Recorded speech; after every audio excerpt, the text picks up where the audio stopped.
வணக்கம் நேயர்களே. ஃபீபாவின் இன்றைய காலை தியானத்திற்காக உங்களை அன்புடன் வரவேற்கிறேன். இயேசு கிறிஸ்துவின் இனிய நாமம் மகிமைப்படுவதாக.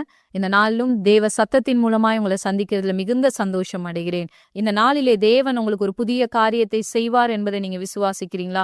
தேவன் புதிய காரியங்களை நம்மளுடைய வாழ்க்கையில செய்கிறவராய் இருக்கிறார். புதிய துவக்கங்களை கர்த்தர் நமக்கு தருகிறவராய் இருக்கிறார். இன்றைக்கும் ஒரு வேத பகுதியை நம்ம கேட்கலாம். சங்கீதம் 23:1 நம்ம வாசிக்கிறோம், கர்த்தர் நம் மெய்ப்பராய் இருக்கிறார், நாம் தாழ்ச்சி அடையோம். கர்த்தர் நம்முடைய மெய்ப்பனாய் இருக்கிறாரு. எப்படிப்பட்ட மெய்ப்பன் சொன்னா, நல்ல மெய்ப்பன். நல்ல மெய்ப்பன் நமக்கு இருக்கும்போது நம்ம எப்படி குறைவுபட முடியும் இல்லையா? நம்மை போதித்து நம்மை பலப்படுத்தி அவர் நடத்துகிற பாதைகள் எவ்வளவு ஆச்சரியம், எவ்வளவு நன்மைகள் நிறைந்ததா இருக்கிறது. சில நேரங்கள்ல அதோடைய துவக்கங்கள், அவர் சொல்லி தருகிற அந்த வழி நடத்துகிற அந்த பாதைகள் நமக்கு கடினமானதாக இருக்கிறது போல தெரியலாம். என்ன நம்ம விரும்புறதை செய்ய விட மாட்டேங்கிறாருன்னு நம்ம நினைக்கலாம். ஆனா நம்ம அதை செய்து கொண்டே, அவர் விரும்பப்படி நம்ம நடந்து கொண்டே இருக்கும்போதுதான் நம்ம போய் சேருகிற இடம் எவ்வளவு ஆசீர்வாதமானது என்பதை நம்முடைய கண்கள் காணும். எசேக்கியேல் புஸ்தகத்தின் 34:16 சொல்லுகிறத கவனிக்கிறீங்களா? வசனம் சொல்லுது, நான் காணாமல் போனதை தேடி துரத்துண்டதை திரும்ப கொண்டு வந்து, எலும்பு முறிந்ததை காயங்கட்டி நசல் கொண்டதை திடப்படுத்துவேன், நியாயத்துக்கு தக்கதாக அவைகளை மேய்த்து புஷ்டியும் பலமும் உள்ளவைகளை அழிப்பேன்.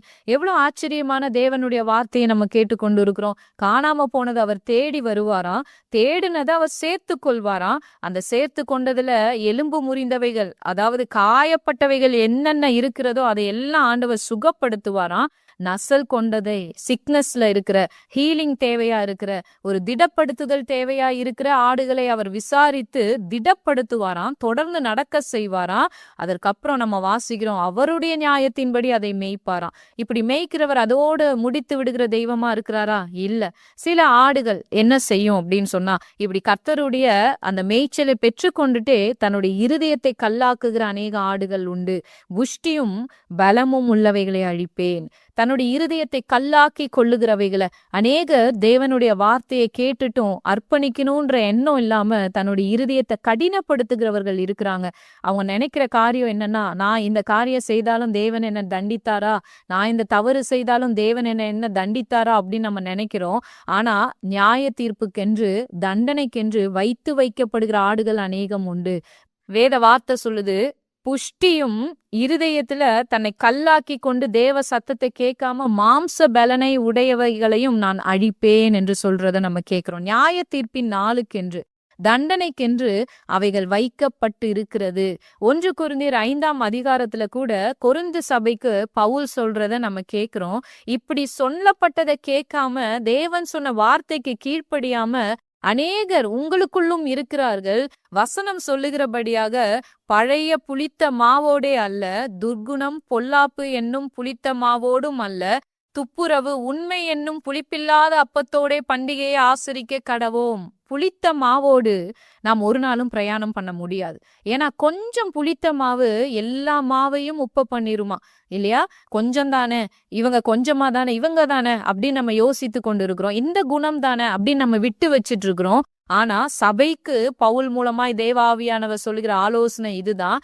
ஏன் இன்னும் அந்த கொஞ்சம் புளிப்பான மாவை நீங்க வைத்து கொண்டு இருக்கிறீங்க? அந்த கொஞ்சம் மாவு எல்லா மாவையும் புளிக்க பண்ணிரும். அதை நீங்க ஒதுக்கி தள்ளுங்கன்னு வேதவசனம் சொல்லுகிறத நம்ம கேட்கிறோம். இன்னைக்கும் அநேக விபச்சாரக்காரரும், தேவனுக்கு பிரியமில்லாத காரியங்களை செய்கிற பொல்லாத மனிதர்களும் தேவ சபையில, அதாவது தேவ ஜனங்களோடு, தேவன் தெரிந்தெடுத்த ஆடுகளோடு கூட அந்த ஆடுகளை கெடுக்கும்படியாக உள்ளேயே வேலை செய்கிறத நம்ம காண்றோம். அப்படிப்பட்ட ஆடுகளுக்கு தேவனுடைய வார்த்தை என்ன சொல்லுது அப்படின்னு சொன்னா, தேடிக்கொள்ளப்பட்ட ஆடுகள் தான், ஆண்டவர் தொடர்ந்து மேய்க்கிற ஆடுகள் தான். ஆனா அவர் சத்தத்தை கேட்காம இருதயத்தை கடினப்படுத்தினவர்களை தேவன் நியாய தீர்ப்புக்கென்று, தண்டனைக்கென்று விட்டு வைத்திருக்கிறாராம். நான் இந்த காரியம் செஞ்சும் எனக்கு எந்த தண்டனையும் வரலன்னு சொல்லி தொடர்ந்து இருதயத்தை கடினப்படுத்தி மறைவான பாவங்களுக்குள்ள தங்களை விட்டு வைத்து இன்னும் அநேக ஆடுகளை கெடுக்கிறவர்களுக்கு கர்த்தருடைய வார்த்தை சொல்றது இதுதான். கர்த்தர் நியாய தீர்ப்பு நாளுக்கென்று அவைகளை விட்டு வைத்து இருக்கிறார். அன்பான தேவனுடைய பிள்ளைகளே, கர்த்தருடைய மந்தைக்குள் இருக்கிறீங்களா? கவனமாயிருங்க. கர்த்தருக்கு பிரியமானதை செய்ய அர்ப்பணித்து நீங்க வாழுங்க. ஏன்னா கர்த்தருடைய மந்தைக்குள் இருக்கிறீங்களா? கவனமா இருங்க. கர்த்தருடைய சித்தத்தின்படி நடக்க உங்களை அர்ப்பணித்து நீங்க வாழுங்க. ஏன்னா இது சாதாரணமான காரியம் அல்ல. அவருடைய விலையேற பெற்ற ரத்தத்தினால இந்த ரட்சிப்பை நம்ம பெற்றிருக்கிறோம். நம்ம ஆத்துமாவையும் நம்ம காக்க வேண்டியது அவசியம். அநேகருடைய ஆத்துமாவுக்கு நாம் உத்தரவாதம் பாராட்ட வேண்டியதும் அவசியம். இந்த பொறுப்புணர்வோடு கூட கர்த்தர் கொடுத்த விலையேற பெற்ற ரட்சிப்பை கனப்படுத்தி கவனமான ஒரு வாழ்க்கையை வாழும்படி இந்த மந்தைக்குள் நம்மை அர்ப்பணிப்போம். கர்த்தருடைய ஆவியானவரும் அவருடைய சித்தத்தின்படி நீங்க வழிநடத்த உங்களை பலப்படுத்துவாராக. இயேசுவின் நாமத்தில் உங்களை நான் ஆசீர்வதிக்கிறேன். God bless you. இன்றைய காலை தியானத்தில் பங்கேற்றமைக்காக நன்றி.